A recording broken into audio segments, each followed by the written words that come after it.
I just knew it was a tragedy. I got a younger brother, who's a year and a half younger than me. Paul McCartney, renowned for his role in the legendary Beatles, has been making headlines, and these are not news pieces one can brush off with casual laughter.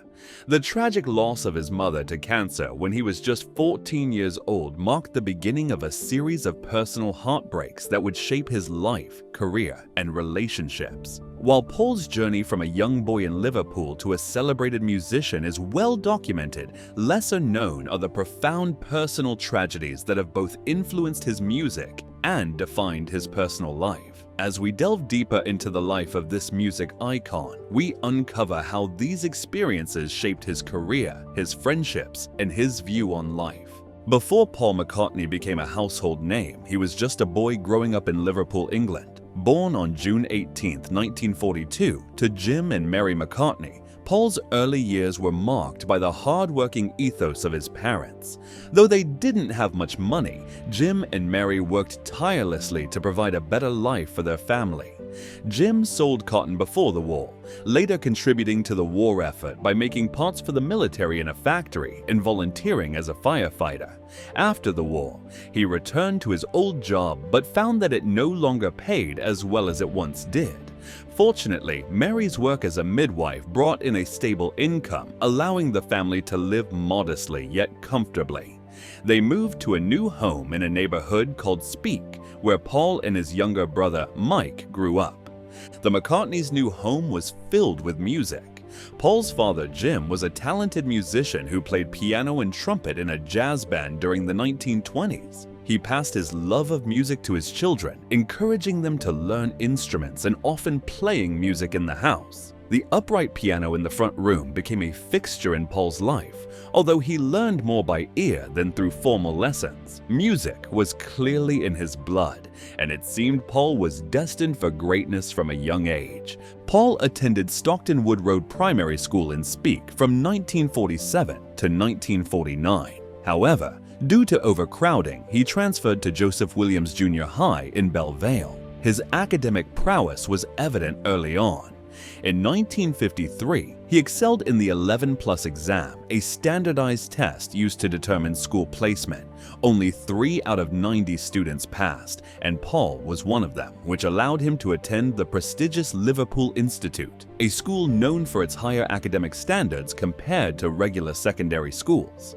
It was on the bus rides to the Liverpool Institute that Paul met George Harrison in 1954, a friendship that would eventually lead to the formation of one of the most iconic bands in history. Although George was a year younger, the two bonded over their shared love of music, setting the foundation for a lifelong friendship. George's influence would later be felt in the Beatles' sound, and his ability to connect with Paul over music was a crucial early bond that would carry forward into their professional lives. Despite his love for music, Paul's childhood was marked by a significant tragedy. His mother, Mary, passed away from breast cancer when Paul was just 14 years old. This devastating loss marked a turning point in his life, introducing him to the harsh realities of grief at a young age. The pain of losing his mother would become a recurring theme in his music, influencing songs like Let It Be and Yesterday. In later interviews, Paul would reflect on how the absence of his mother had shaped him as both a person and a musician. Her death not only brought emotional pain, but also placed the responsibility of being the man of the house on Paul at an early age, forcing him to mature quickly. The death of his mother created a void in Paul's life that music helped to fill. Around this time, Paul was introduced to another young musician, John Lennon. They met at a church fete where John's band, the Quarrymen, was performing. Paul impressed John with his ability to tune a guitar and his natural musical talent. The bond they formed was immediate, grounded not only in their love of music, but also in their shared experience of losing their mothers at a young age. John had lost his mother Julia in a car accident when he was 17, just after meeting Paul. This mutual understanding of grief created a deep connection between the two boys, one that would later be reflected in their music. The friendship blossomed into a powerful creative partnership. Together, They wrote and composed songs, feeding off each other's ideas and challenging one another to create better music. Their early collaboration set the stage for what would become the defining sound of the Beatles. As their partnership grew, so did their band. Along with George Harrison and drummer Pete Best, they formed the early lineup of the Beatles. The final piece fell into place with the arrival of Ringo Starr in 1962, solidifying the group that would take the world by storm. The early days of the Beatles were marked by intense periods of practice and performing. The group spent countless hours honing their craft in the clubs of Hamburg, Germany, playing long sets that required a vast repertoire and tight musicianship. These formative experiences not only solidified the band's sound, but also their camaraderie. Living and working together in close quarters, often in less than ideal conditions, forged a bond among the members that would prove both their greatest strength and, eventually, a source of tension. However, the road to success was not without its bumps. One significant challenge was the departure of Stuart Sutcliffe, the Beatles' original bassist. Stuart left the band in 1960 to pursue his passion for art, and his departure marked a turning point for the Beatles. The group had to find a replacement, and after some trial and error with temporary members, Paul stepped up to become the bassist. Initially reluctant, Paul embraced the role with the same dedication he brought to all his musical endeavors. His versatility and willingness to adapt would prove crucial as the Beatles evolved over the years. Throughout the 1960s, the Beatles skyrocketed to fame. Their music, characterized by catchy melodies, innovative lyrics, and the unique blend of Paul and John's voices, captivated audiences around the world. The partnership between Paul and John was particularly noteworthy. Their friendly rivalry, each trying to outdo the other, led to some of the most iconic songs in the Beatles' repertoire. Paul would write a song like Yesterday, and John would respond with Norwegian Wood, pushing each other to explore new musical territories. This creative tension was the driving force behind their success. The Beatles were more than just a musical group, they became cultural icons. Their influence extended beyond music into fashion, film, and social attitudes. Beatlemania, as it came to be known, swept across the globe, with fans flocking to see the band wherever they performed. The Beatles' concerts were marked by unprecedented hysteria, with fans often drowning out the music with their screams. This level of adoration was both a blessing and a curse, as it brought immense fame and wealth, but also pressure and loss of privacy. Despite their camaraderie, tensions were brewing beneath the surface. Paul's growing influence within the band was beginning to cause friction. John, who had always seen himself as the leader, started to feel sidelined. He resented what he perceived as Paul's increasing control over the band's direction. According to author Ian MacDonald in his book *Revolution in the Head, The Beatles in the 1960s*, John felt that Paul was overshadowing him, a sentiment that only grew as Paul took on more of a leadership role. These tensions were compounded by external factors. In 1966, a bizarre rumor began circulating that Paul McCartney had died in a car accident and had been replaced by a look-alike. This urban legend, which claimed that clues to Paul's death could be found in the Beatles' songs and album covers, became a sensation. Despite being completely unfounded, the rumor persisted, adding another layer of stress to the band's already strained relationships. The Beatles' success continued, but the cracks were starting to show. The death of their manager, Brian Epstein, in 1967 left a void that the band struggled to fill.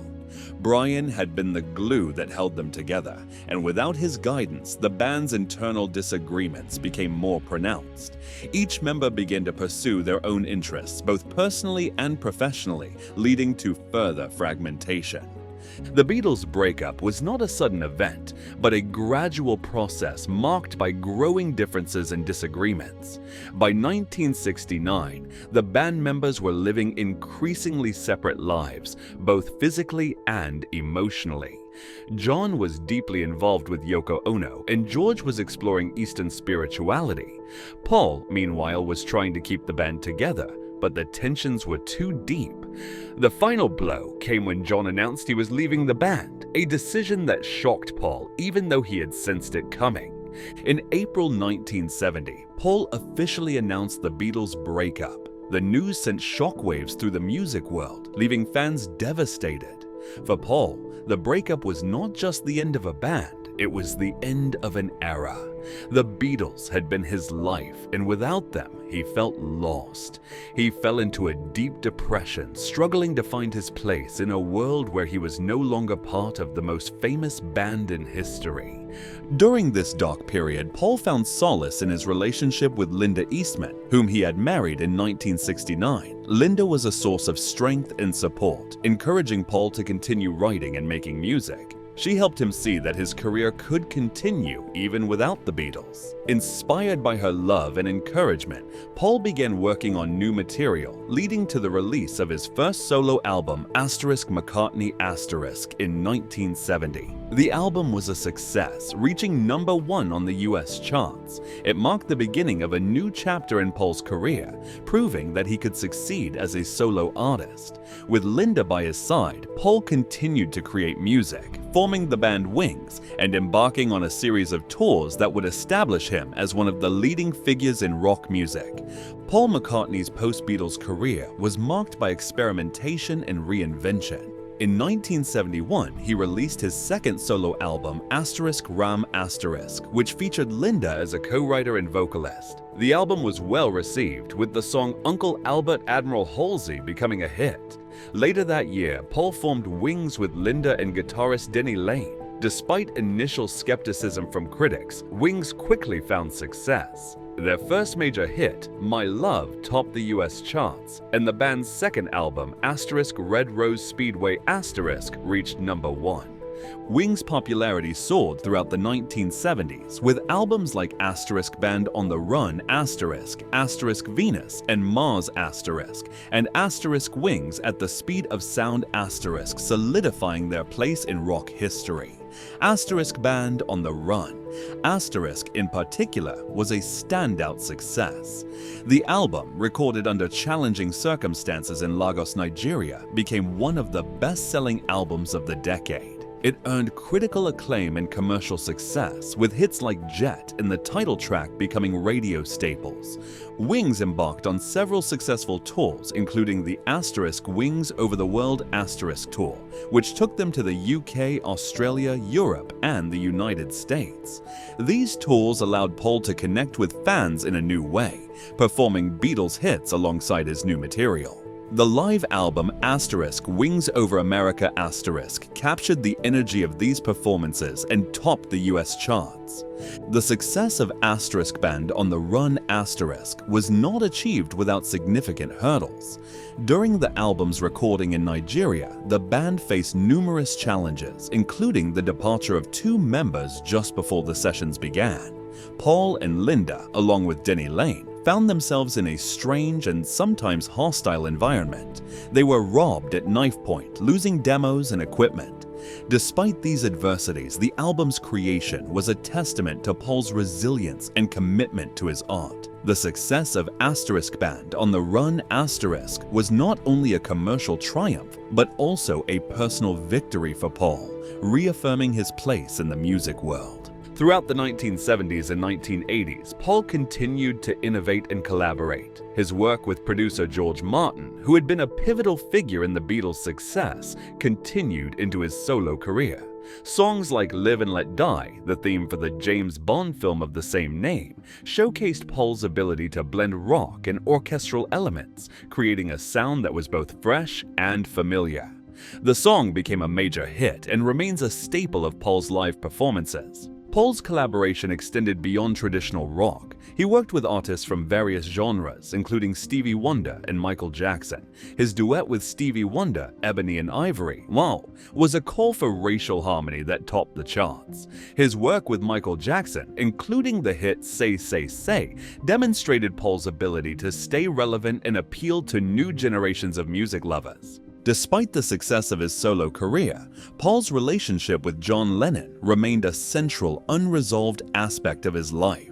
The two had gone from being best friends and creative partners to rivals and at times adversaries. After the Beatles' breakup, their relationship was marked by public spats and private tensions. However, beneath the surface, there was a lingering bond. In the mid-1970s, as the bitterness of the breakup faded, Paul and John began to reconcile. They had occasional phone conversations, and there were even plans for a possible reunion. In 1974, John and Paul had a chance meeting in Los Angeles, which led to a jam session with Stevie Wonder. Although the session was not particularly productive, it marked a thawing in their relationship. One of the most poignant songs Paul wrote during this period was "Here Today," a tribute to John after his tragic death in 1980. The song, framed as a conversation between the two, expressed Paul's regret over not having said everything he wanted to say to his old friend. It was a deeply personal reflection on their complicated relationship and the impact John had on his life. The murder of John Lennon in December 1980 was a shock that resonated around the world. For Paul, it was a devastating personal loss. Despite their differences, John had been one of the most significant figures in Paul's life. The grief Paul felt was profound, and he struggled to express it publicly. In interviews following John's death, Paul appeared somewhat distant, leading to criticism from fans and the media. However, those close to Paul knew that he was deeply affected. The song "Here Today" became a way for Paul to process his grief and pay tribute to his friend. It became a fixture in his live performances, a constant reminder of their shared history and the music they created together. In the years following John's death, Paul continued to honor his legacy while forging his own path. His solo work evolved, embracing a variety of styles and collaborations. He explored classical music, electronic music, and even returned to his rock roots with albums like *Flowers in the Dirt* and *Flaming Pie*. His 2018 album *Egypt Station* showcased his ability to remain relevant in an ever-changing music landscape. Paul's influence extended beyond his music. He became an advocate for animal rights and environmental causes, inspired in part by Linda's passion for vegetarianism and animal welfare. Their commitment to these issues led to the founding of the Linda McCartney Foods brand, which promotes vegetarian products. Despite his personal tragedies, including the loss of Linda to cancer in 1998, Paul remained a beloved figure. His resilience, creativity, and ability to connect with people on a personal level endeared him to fans of all ages. In recent years, Paul has continued to perform, bringing joy to audiences around the world with his music. Paul McCartney's contribution to music and culture has been recognized with numerous awards and honors. He was knighted by Queen Elizabeth II in 1997, receiving the title of Sir Paul McCartney. His influence extends beyond music. He has been an advocate for peace, animal rights, and education.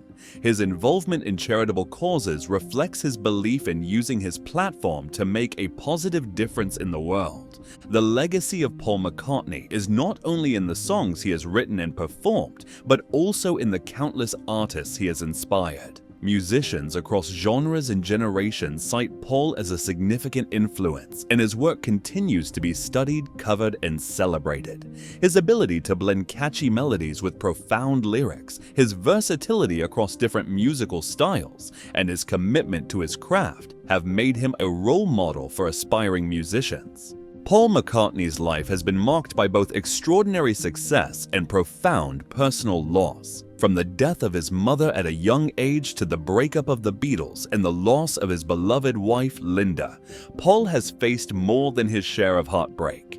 Yet, through it all, he has remained a symbol of hope and resilience. His music, whether with the Beatles, Wings, or as a solo artist, has touched the hearts of millions. Songs like Let It Be, Yesterday, and Here Today resonate with listeners because they are rooted in genuine emotion. They speak to the universal experiences of love, loss, and the search for meaning.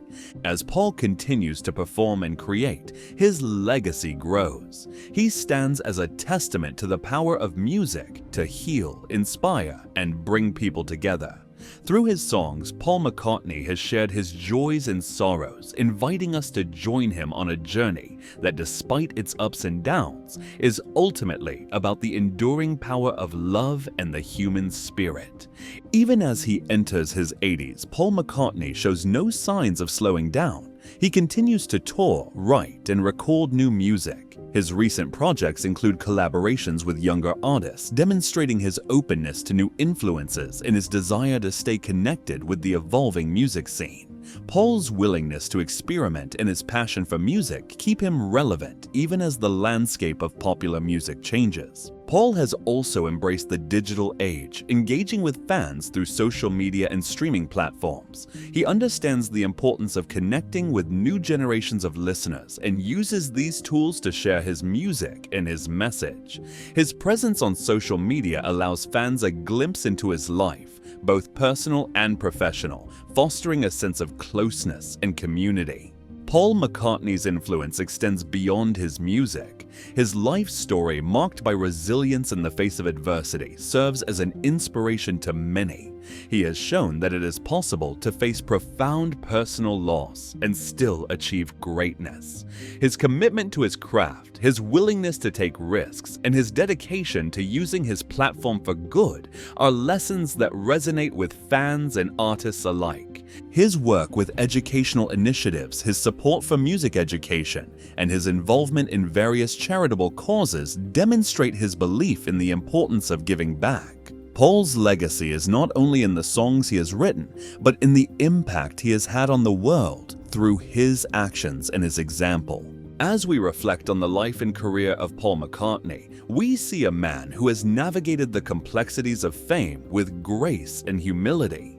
He has experienced the highest of highs and the lowest of lows, yet he remains grounded, approachable, and dedicated to his art. His music continues to bring joy to millions, and his legacy is secure as one of the greatest musicians of all time. What do you think of Paul McCartney's journey and his impact on music and culture? Share your thoughts in the comments, and don't forget to like this video and subscribe to our channel for more insights into the lives of music legends. If you enjoyed this video, click the next one on your screen to continue exploring the fascinating world of music history.